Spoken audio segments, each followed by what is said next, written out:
But let's talk about the new book a little bit. The new book is True Light of Darkness. So how does this book differ from the previous book? What are kind of the main themes you're talking about? Well, the main themes are basically the same. So, Decomposing the Shadow is this objective, nonfiction, academic style narrative, right? It's like a textbook, basically. Hmm. And it presents, it presents this model that I've been speaking of, which I have been calling the four archetypes of psilocybin since then. But since we talk about the book, I say the model in Decomposing the Shadow. But it presents the four archetypes of psilocybin model. And this new book, True Light of Darkness, basically takes my personal experiences. So it gives three stories rather than me just giving this flat out academic text. It takes the backbone of story, and then through the backbone of story, it allows me to weave how this four archetypes of psilocybin model manifests in the direct experience, and then also allow me to lattice in various other insights and ideas, as well as just basically how that model informed the way I engaged the experience, how I integrated the experience, and basically what those experiences looked like for me. I feel as though I could, when we give like a presentation that's fact oriented and very academic oriented, it accesses the intellect, it engages the intellect. Though there's this added quality in storytelling that really engages the heart in a way. Because as you're reading Decomposing the Shadow, you can read and you go, oh, yeah, that makes sense. Yeah, I can connect with that. I can relate to that.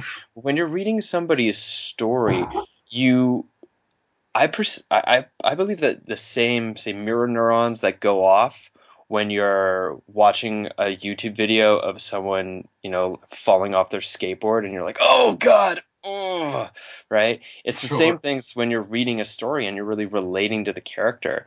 That experience that the character is having, say for in this instance myself, is sharing as you're reading it, you're having that experience too. It becomes your experience. And in that direct experience, not only do you get to participate with the insights that I was having and the way that I navigated these things and how the four archetype model sort of weaves into that process, but it also unlocks in you various insights and perspectives that I could never even imagine. There's this added wisdom that is of the reader that will come out as you're now in the place that I was in, and you are an entirely different set of potentials brought to the experience. And there's all this extra cool angles and stuff that can come up. And so that was my intention with the new book is to create this storytelling narrative to make it more accessible to more people and to make it as not only this really enjoyable, fun, interesting, insightful read that's about navigating like the darkness of psilocybin and applicable, but also this gateway into the inspiration of the reader and bringing up with their feeling and bringing up how they would navigate it, and all of which almost working as like a cautionary tale in a way because I made like the experiences that I'm having in these books are dark because I kind of fucked up. I don't know if I can say that on your podcast, but like I'm Yeah, you'd okay. say whatever you want. Yeah. Right. Yeah. So I kind of fucked up in a few of them and made choices that immediately upon being in that experience, I'm like, whoa, I probably shouldn't have done that. Or in hindsight, look back and be like, wow, there's a few necessary steps I could have taken there that would have made that a lot easier for me to go through. Uh, and so there's a lot of insight there on in reading what set up that dark experience and how I work through it. You not only get the integration of how to work through it, but then also potential insight on how you could maybe avoid uh, putting yourself in an unsafe place to trigger the type of emotional purge that might come. For example, I was the third story, I took a rather high dose and got into a sensory isolation tank when I was feeling depressed and alienated. And yeah, it really offered me a lot of like potential and healing. But immediately as I got into that tank, the first thing that I realized is like, this is a terrible idea. I need friends. I need people that care about me to hold me and tell me everything's okay. Why the hell am I alone in this dark, watery grave? Um, but I was committed.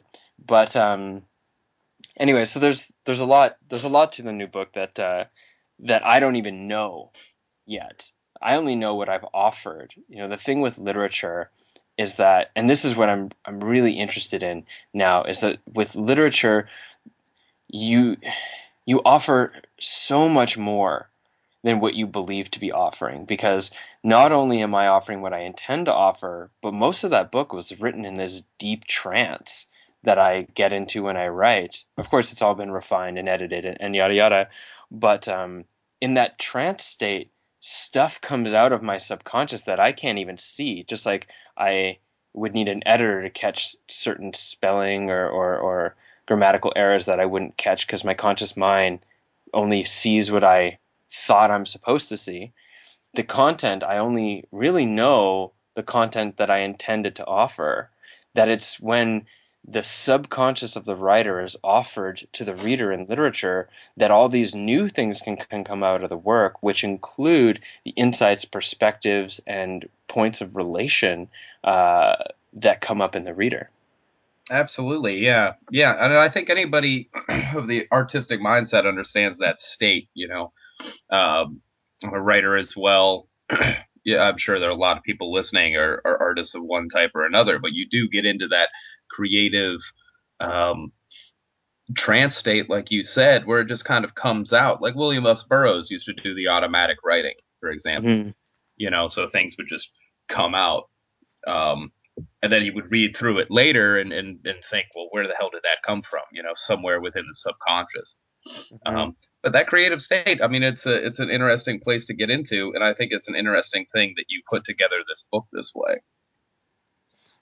I personally believe I believe it's going to offer a lot of value into the entheogenic community, and at the very least, it's going to offer something to talk about, because there's not a lot of people who are dedicatedly writing books that are specifically focused on here's how bad shit got and how dark things went and how I managed to uh, dance the razor's edge between keeping it together and letting it all go that allowed me to come out the other end not a broken human being.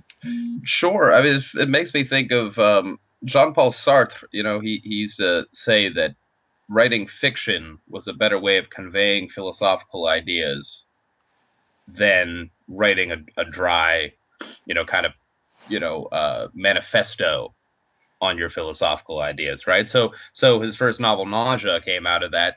It's about existentialism, but it's very dark. It's very unpleasant, like you're saying. There are unpleasant moments to it, but it has a narrative and it conveys the ideas. Mm-hmm. I feel like you're kind of approaching things the same way he would. Well, that's a seriously honorable comparison, man. Thank you. And it's true also. You said how there's really not that many. There's a lack of personal accounts going through these sorts of experiences and sort of illustrating the finer details. I sort of feel in the whole transpersonal slash entheogenic community, people are very quick to sort of jump on the grand cosmic scheme of things rather than Mm-hmm. really focus on the gritty personal details. And I think kind of looking at the gritty personal details does a lot of benefit, because we're all very similar at the end of the day. Yeah. So your story has probably a lot of parallels to my own story, and seeing how someone like yourself gets through it could really help me get through it.